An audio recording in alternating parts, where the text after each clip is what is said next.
Hey, it's Michaela and Storm. Here's what's going on. I am getting ready to move, switch careers, switch jobs, and yeah, just do everything all at once, I guess, because that's all I know how to do is change my whole life at once. No, that's a joke, or is it really? Anyways, so today on the first step of moving, well, okay. No, the first step was picking out a budget. How much do I need to have saved before I move? What is my budget for apartments looking like? And what will my realistic expenses be? And what current expenses do I have now that I can either lower, get rid of, or I have to keep? The next thing I have been doing is looking at apartments in the specific areas that I want to live in, and I've been getting really specific about the areas. I've been doing a lot of research. Google Maps is my best friend right now because I like find one that I like and then I go look it up and I'm like, I don't really like that area, but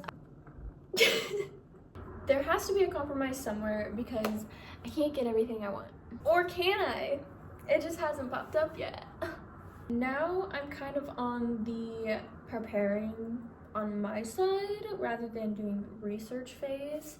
So obviously still saving, still trying to get my monthly expenses a little bit lower. But another thing I'm doing is I am selling everything. My couch, my organizers, my dresser, downsizing on my clothes, my desk. Whatever is not gonna fit in my car, it has to go.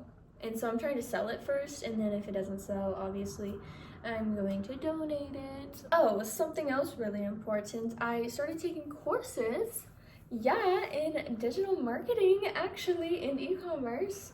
That's what I'm doing right now because I want to get into an industry that's a little bit more creative, maybe a little bit more autonomy. There's a lot. So the other day, one of my coworkers was asking me, they asked me, if you could start a business tomorrow, what business would you do? And I was like, you know what? That's a really good question. And I want to have a jewelry business someday. Like, I would love to have jewelry and fine fragrances like together and that be my business. Like, I would freaking love that. I don't have the capital for that right now though. But as I got to thinking a little bit, I was like, wait, I want to do something in the coaching realm, but not like the courses you see influencers doing. The kind of coaching that's motivational. And then they asked me to like life coaching, and honestly, I'm not too sure. I don't think I would want to do life coaching, but I want to be able to have an impact, make a change, and spread positivity, but also keep it real with people. Like, I don't want to just be like positive. Like, I need to be able to keep it real because I am not always positive. And sometimes you have to hear the harsh truth. It's like, yeah, you're not in a great position right now because you're procrastinating, and it's okay because I've been there, so I get it. I was like, maybe something motivational speaking, some sort of coaching. I would love to write my own book and then publish that and have it be about like life lessons and an impact that I can leave physically. That one is gonna take a lot of wisdom though. And right now, I just am not sure that I have that level of wisdom yet. Like, yes, I have a lot of awesome thoughts and I can motivate people and get them going, but it's also like, I need real tangible ways that people can do these things. I can't just give them words. I need to give them tools. And that one, I didn't even know I wanted to do that until this person asked me this question and I started talking. I did not know that I wanted to do that. I've always said, no, I couldn't write a book. Like, I don't want to do that. I could never do that. And then here I am admitting I would love to publish a book and it be successful, you know what I mean? We'll see about all that, but the thing is, if you just ask yourself these questions, you can find out a lot and actually think about them. All of that to say, I am starting to go in a direction that feels more aligned because right now I am in the baking scene, so I have a lot of skills that are very transferable It's just a matter of making it look like that on paper enough to where the recruiters want to give me a chance. So it's kind of crazy. The first thing I'm getting rid of actually is my couch. And that's crazy to me because it's still a few months before I move, but I decided to just post it and see what happens. And people are wanting it. And I'm like, oh my gosh, okay, I guess it's time to get rid of my couch. Another thing that I have been doing is really making sure I'm exercising and working out and fueling my body, keeping myself healthy in that area, because in the winter time it's really easy for me not to do those things. But now that the sun is back out, what better way to create a solid routine and solid habit so by the time winter comes again, I won't have to deal with it. I am just like talking and talking and talking because I'm getting like antsy a little bit, like anxious and excited because that means I can start moving towards something else, like this is actually happening. And then antsy because it's like, well, I'm not gonna have a couch for like a few months. Another thing that I am really trying to work on is my relationship with Jesus. So I have gone through a time where I wasn't necessarily straying away, I guess maybe in a way, but not really. I wasn't doing the typical like bad things. However, I wasn't putting him first, and I wasn't really talking to him. I was trying to handle everything on my own, and in a way I still am. So that is definitely something I am really, really working on.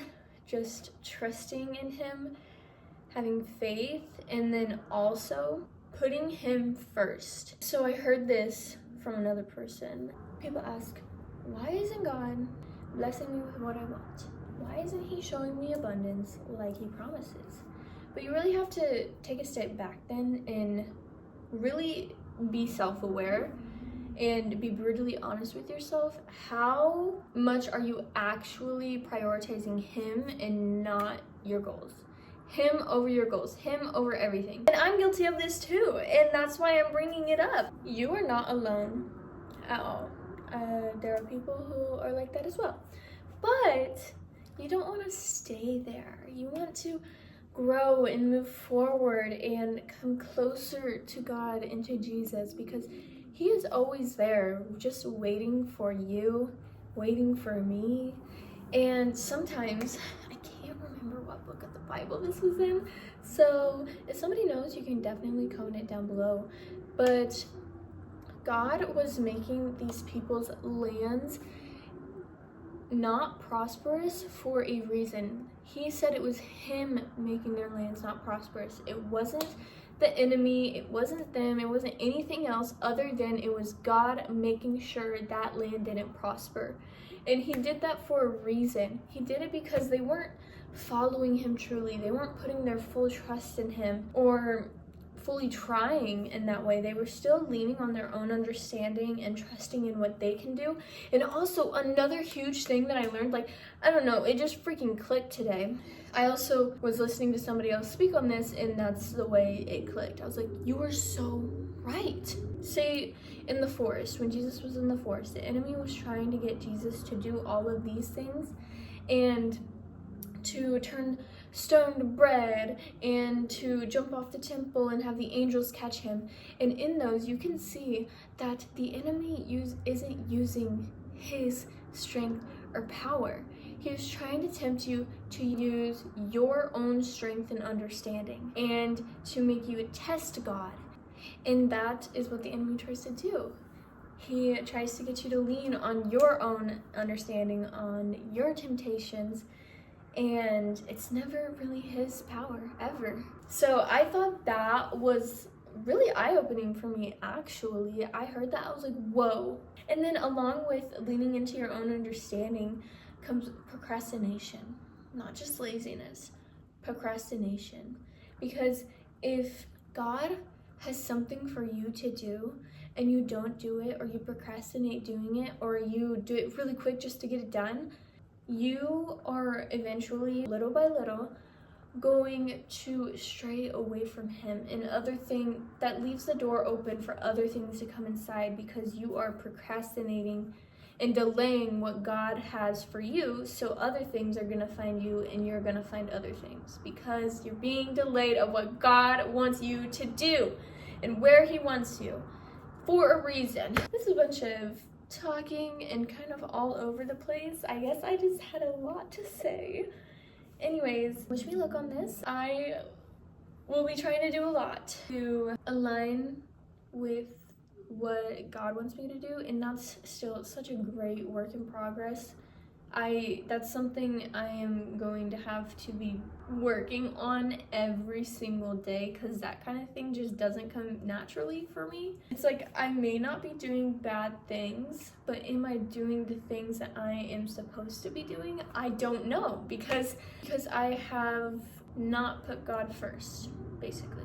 But you're not alone if you feel this way too, and it'll be okay. You'll get there. Just pray. Get into the Bible. I know it's like, oh, I don't want to open it. I don't want to read that sentence. Like, it just seems like so much work. I don't really understand it.